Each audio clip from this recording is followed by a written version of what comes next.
You are Yahweh. You are Yahweh. You are Yahweh. Tu es béni, toi qui es connecté à cette chaîne ce matin ou cet après-midi, ce soir, je ne sais pas quel est le temps, le climat ou alors l'heure que vous avez là où vous êtes. Je prie simplement que le Seigneur vous bénisse, qu'il bénisse ta vie, qu'il bénisse ta personne, ton être et ta destinée. Une fois de plus, nous allons partager comme ça une portion des Saintes Écritures en lisant dans le livre de Luc chapitre 6 du verset 1 au verset 5 afin de démontrer ou alors d'expliquer une fois de plus que le Fils de l'homme, le Seigneur Jésus-Christ est maître même du sabbat. Alors, je lis dans Luc chapitre 6, à partir du verset 1, il est écrit « Un jour de sabbat, Jésus traversait des champs de blé. Ses disciples cueillaient des épis et, après les avoir frottés dans leurs mains, en mangeaient les grains. Après les avoir frottés dans leurs mains, en mangeaient les grains. Des pharisiens dirent « Pourquoi faites-vous ce qui est interdit le jour du sabbat ?» Jésus prit la parole et leur dit « N'avez-vous pas lu ce qu'a fait David lorsque lui et ses compagnons eurent faim? Il est entré dans le sanctuaire de Dieu, a pris les pains exposés devant Dieu et en a mangé. Puis il en a donné à ses hommes, alors que seuls les prêtres ont le droit d'en manger. » Et il ajouta, « Le Fils de l'homme est maître du sabbat. » C'est une expression que l'on a longuement rencontrée dans la marche et la vie de la personne du Seigneur Jésus-Christ tout au long de son séjour sur terre. Le Fils de l'homme est maître même du sabbat. Mais seulement il y a une révélation profonde dans ce passage, dans cette expression. Voici le Seigneur Jésus qui se retrouve devant une situation où ses disciples posent un acte le jour du sabbat, le jour du Seigneur, le jour du repos, le jour consacré, un jour avec plein d'interdits, un jour pleinement religieux, un jour où il y a un certain nombre de choses que les Israélites ne devraient pas faire, que les Hébreux, que les Juifs n'étaient pas censés faire. Mais c'est ce jour, bien aimé, que lui, le Seigneur Jésus-Christ, va décider de poser un acte qui va soulever la foule, qui va soulever les uns et les autres. Et il va tenir un propos en disant que le Fils de l'homme, Jésus-Christ de Nazareth, est maître même du sabbat. En le disant, bien aimé, le premier enseignement que nous pouvons tirer ici, c'est que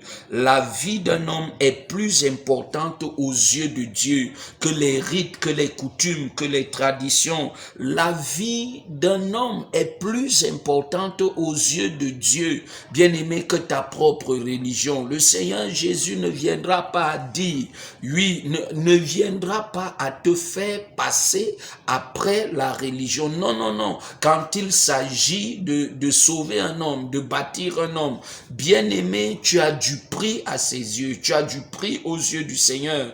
Oui, il est important de le comprendre, de le connaître, de le savoir.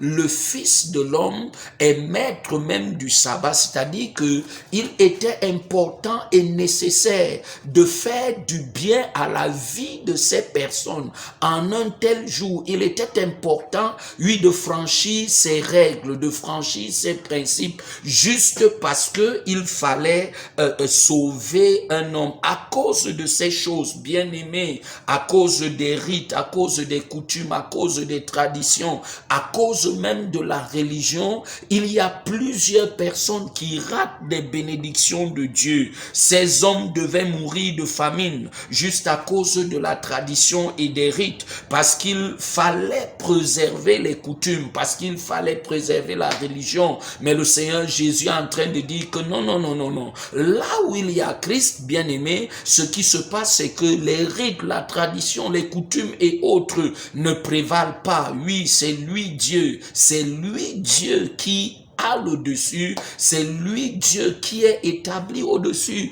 Je vois plusieurs enfants de Dieu chercher à faire passer leurs traditions, leurs coutumes, chercher à faire passer un certain nombre de rites avant Dieu. Non, non, non, tu n'as pas encore compris, tu n'es pas encore sur la voie. Je prie que par ce message, oui, par cette exhortation, que la main de Dieu agisse dans ta vie, que sa puissance te délivre de tous ces fardeaux.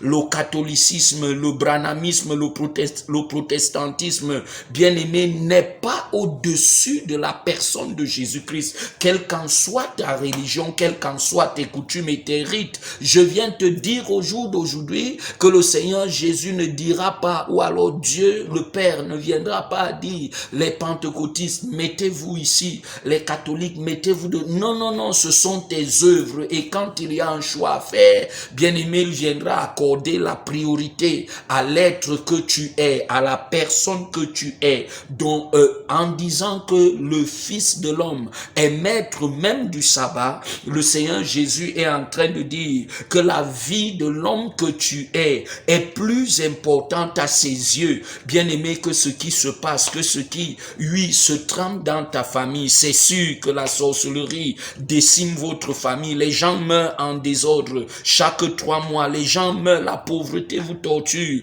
la stérilité est en train de vous torpiller, bien-aimé, et on te montre la voie pour te dire, suis le Seigneur Jésus, attache-toi à lui, mais bien-aimé, il y a une barrière, ce sont les rites, les coutumes, les traditions. Non, chez nous on ne fait pas ci, chez nous on ne fait pas ça, et à cause de toutes ces choses, bien-aimé, tu es incapable d'entrer dans ta restauration, tu es incapable d'entrer dans ton temps et ta saison de délivrance. Je viens te dire au jour d'aujourd'hui, bien-aimé, que tu as besoin de t'attacher à ce Dieu, que tu as besoin de t'attacher à ce Père, que la main, la gloire et la grâce de l'Éternel soient sur toi. Au nom de Jésus, nous avons prié.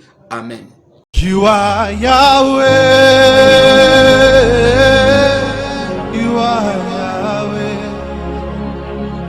You are Yahweh.